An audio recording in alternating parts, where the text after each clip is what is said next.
3 حاجات تخلي بالك منهم لو انت بتفتح ستارت اب جديد. انا رامي ياسين، وده البودكاست اللي هيخليك تعرف تعدي الشارع. من خلال تجربتي مع البيزنس بتاعي اقدر اقول لك 3 تيبس ما تقعش فيهم زي ما انا وقعت.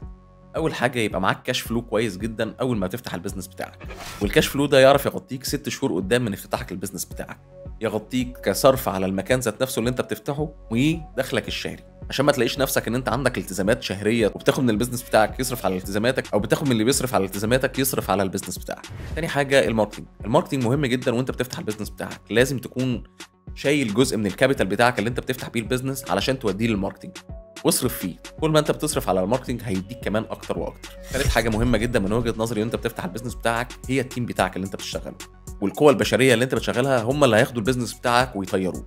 فيا اما انت معين ناس اكفاء هيودوا البيزنس بتاعك في حته بعيده، يا اما هياخدوا البيزنس بتاعك وينزلوا بيضربوا. ولو انت فاتح بيزنس بتواجه بعض المشاكل اكتب لي في الكومنتس وانا هحاول ان انا اساعدك.